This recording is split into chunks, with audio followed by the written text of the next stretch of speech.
My name is Dr. Keith Witten, and I want to thank you for visiting my website.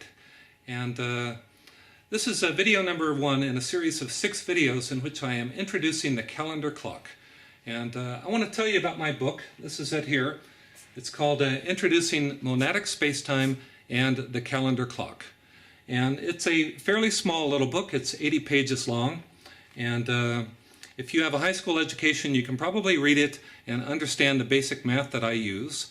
It's also well illustrated with 8 illustrations, most of which I'm going to show you over the course of these 6 videos. Now, if you're at all familiar with modern physics, you've probably heard people talk a lot about how space and time are connected. Things like the Lorentz transformations, geodesics, time travel, relativity. In my book and in these videos, I am going to be showing you how space and time are truly and obviously connected in a way that you have never seen before. Now, if you look here at the cover of the book, this is a calendar clock here on the cover. And most people look at this and they go, oh, that's familiar. I know what that is. And indeed, many of the elements are familiar. You have the Earth here at the center. You got the numbers 1 through 24. Here's the sun and the moon and the signs of the zodiac.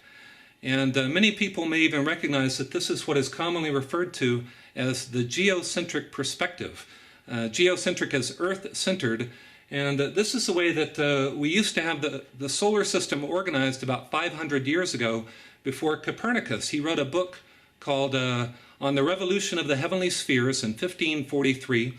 And since then, everyone has known that the sun is actually the center of the solar system, right? Now, this may look familiar, but actually it's not.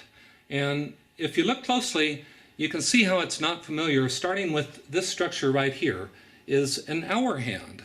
And this hour hand is spinning in this direction around the axis of the Earth, which is right here, projecting from the center of the Earth. So you're looking at the Earth from an unusual orientation. You're looking at the entire north hemisphere of the Earth.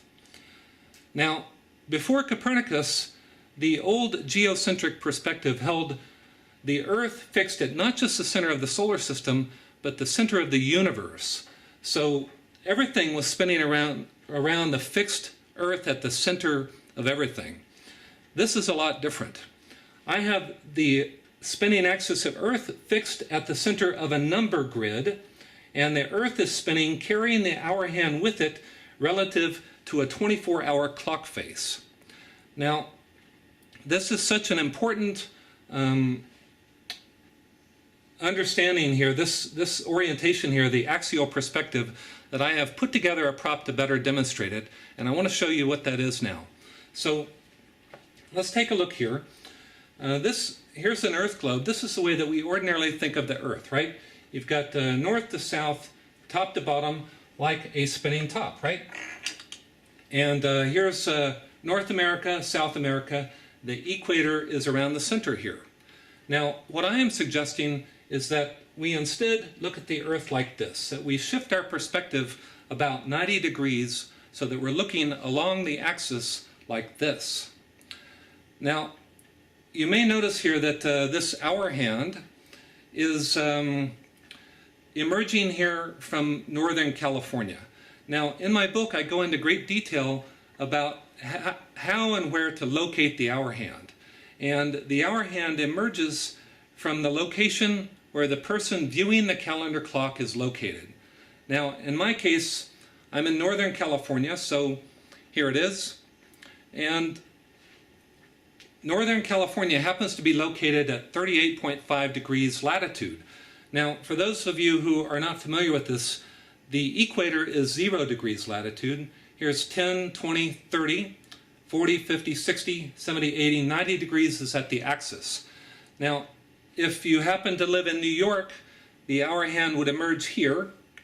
And if you happen to be in Australia, the hour hand would be emerging from here, and you would be looking at the south hemisphere of the Earth, and everything would be spinning in the opposite direction. So my book also talks about how to fix the numbers 1 through 24 in the equatorial plane, and how to fix the sun at 12. It goes into more detail about things like axial precession and how to predict eclipses.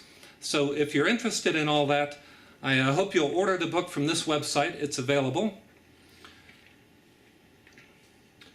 All right.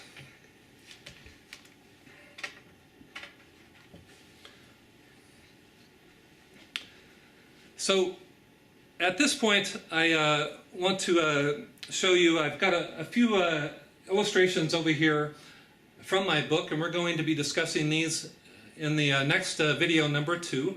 And I will be going into some detail, giving you some basic information about astronomy, things which will help you be able to understand how to tell and understand the date on a calendar clock. Then in video number 3, I'm going to show you how to fix the sun at 12. In video number 4, I'm going to show you a couple of posters that I've put together, and they show the most up-to-date version of the calendar clock to date.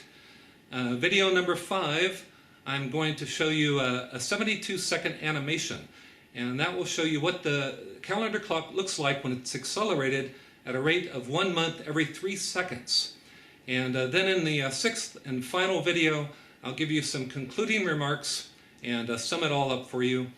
And there we go. Thanks for watching.